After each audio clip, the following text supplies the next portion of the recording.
I definitely had to think more about how I'm going to approach different types of media in these, since the game projects, um, even the first one was basically a narrated playthrough from both my memory and a comparison to the current playthrough that I was doing simultaneously.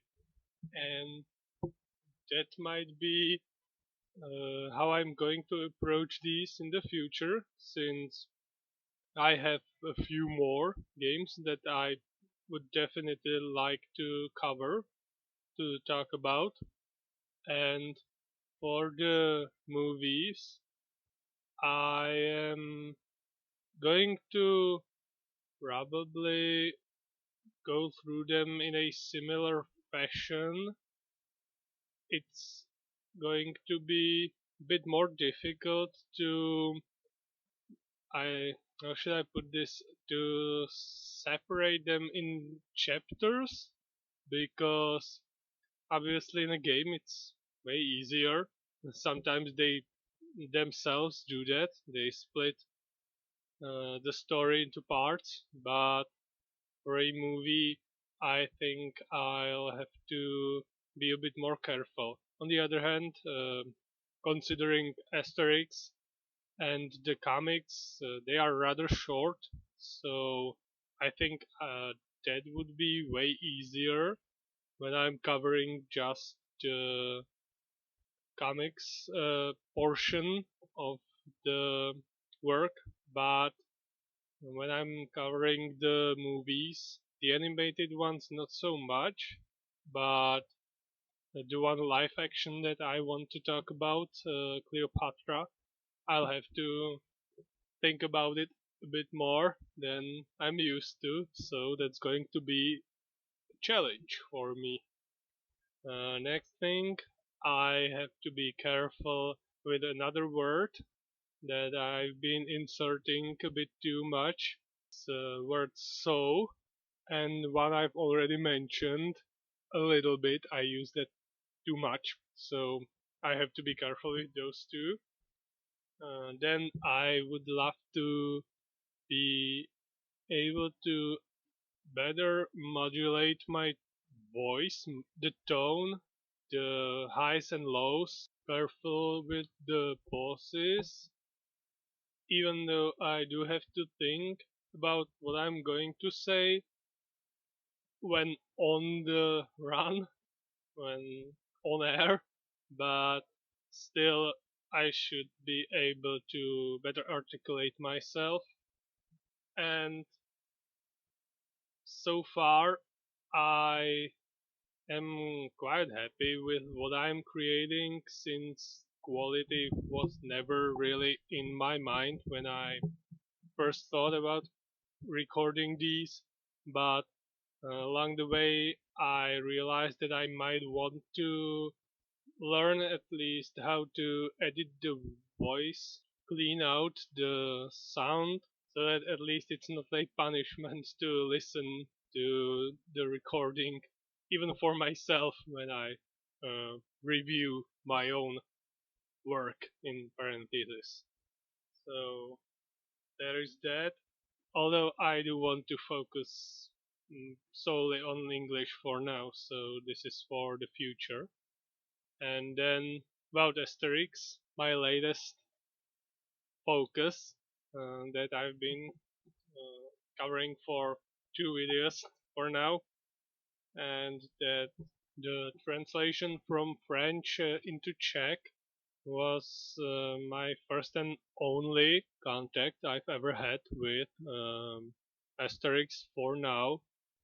It was of a sufficient quality, at least from my viewpoint as a small child, and until now I've never really came into contact with the English version, but I'm rediscovering these as an adult and still finding them very much enjoyable, especially the humor portion, which is both self-deprecating and yet They also very much enjoy poking fun at the Brits. As always, this kind of rivalry has been ongoing for a very long time, and at everyone else the heroes come into contact with. And that's very much enjoyable in these days. This sort of an innocent humor, these jokes that aren't really meant to hurt anyone. They are just meant to be funny, to be enjoyable. That's something that I've been missing out on, and rediscovering them in this form, a very happy occasion for me. I genuinely don't know which one of the comics was the first one that I've ever read. I don't think that it was the original first one, nor the animated movie, nor the comics, Asterix the Goal, but I will start with this one. Uh, there is a short introduction in both of them, the animated movie and the comic, and that's the one that I've mentioned, that the entirety of Galia is under control of the Roman Empire, except one small village that's still resisting fiercely, which is shown right in the first scene where some Roman soldiers are beaten by Asterix using the aforementioned strengthening potion that the druid Panoramix uh, concocts for the villagers, and leader of one of the legions that are stationed near the village decides to try and find the secret to the superhuman strength of the villagers. So he sent a spy in form of a disguised legionnaire into the village, and thanks to his, although clumsy acting, they are able to find out that the source of their strength is the druid. So they decide to kidnap him when he is in the forest collecting mistletoe, which is something that is mentioned many times through the series as one of the ingredients needed for the strengthening potion. They succeed, but the druid refuses to divulge any of his secrets. Sooner or later, Asterix notices that the druid isn't coming back and decides to go look for him. Meets a merchant who isn't exactly the sharpest tool in the shed, and manages to persuade him into bringing him with him when he's delivering goods into the Roman camp, where Asterix finds out that they actually did kidnap Panoramix. He fakes a surrender, and once reunited with Panoramix, they concoct a rather mischievous plan how to mess with the soldiers and with their leader, whose ambition is to use the potion as a way to overthrow Caesar. So they send the legionnaires to collect ingredients.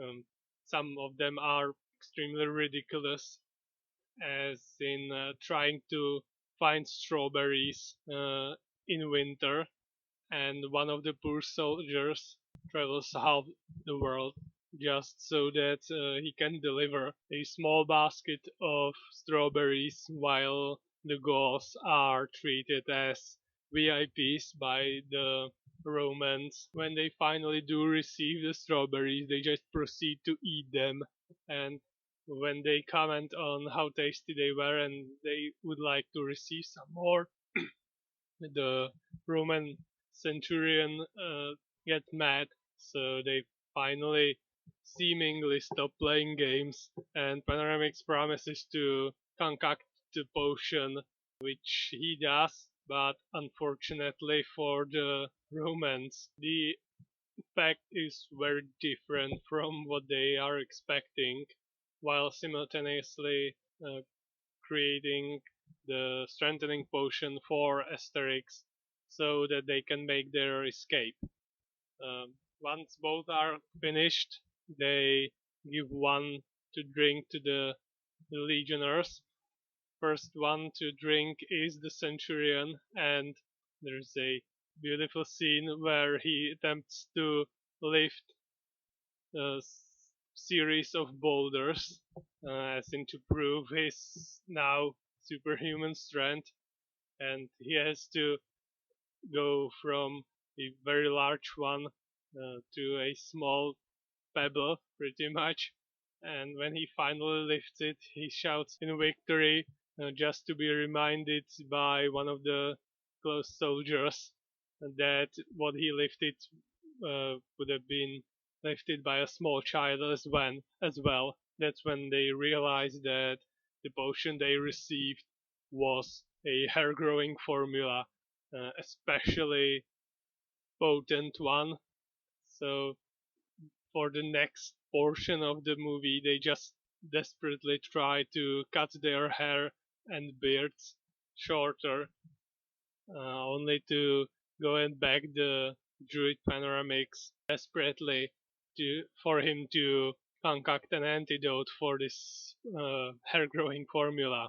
The two girls use this opportunity to finish the real potion and to cook a vegetable soup that they'll pretend that it's the antidote and give out to the legionnaires, since the hair growth formula has a limited time effect, just before they are able to overpower and escape the legion.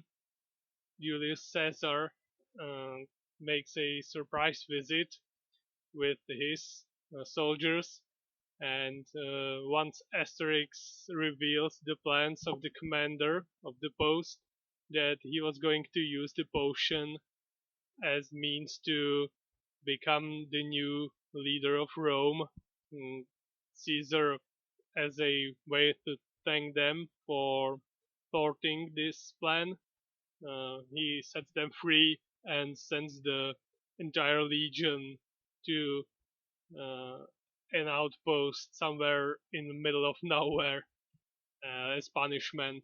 So that's the end of the first installment in the Asterix saga.